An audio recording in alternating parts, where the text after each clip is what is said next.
babae nagbarug.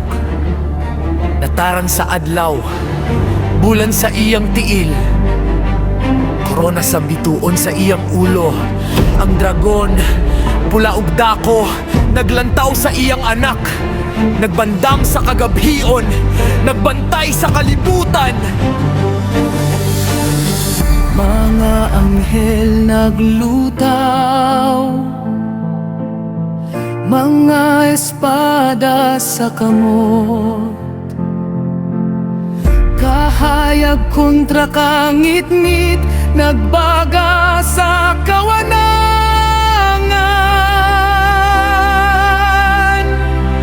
Ang babaye, ipanalipdan sa Diyos ang iyang kaliwat, lig-on sa grasya.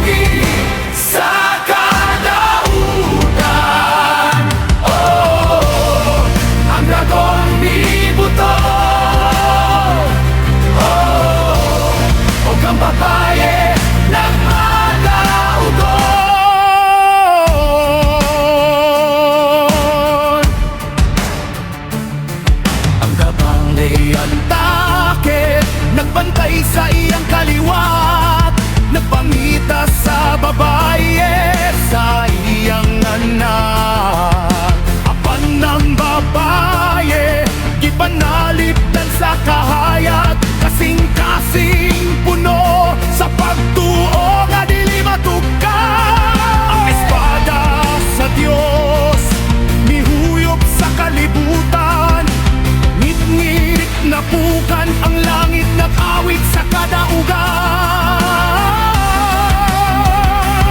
Kini dili pagtapos, kini ang gubat sa espiritu.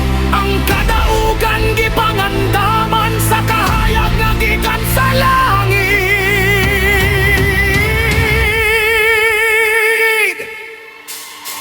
Babaye, nagbarug sa kahayag, batok sa dragon, ang kadautan na bukan. Ang mga anghel nag-awit sa langit, nakilang tugi sa mga dautan. Oh, ang dragon na bukan. Oh, ang katahan naghiusa sa Diyos. Ang babae nagdala sa iyang kaliwat, ang espada sa Diyos misidla, ang kahayag mikaylap sa kadagatan, ang ngit-ngit na pukan sa gahom sa kalangitan.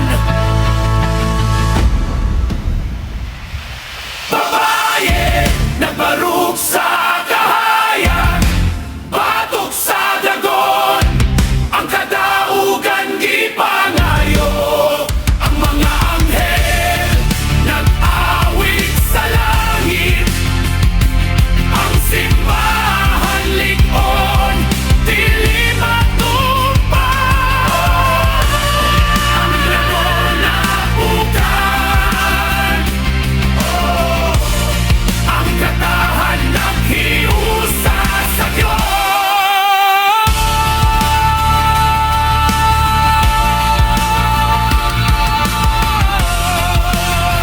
Sa kalangitan,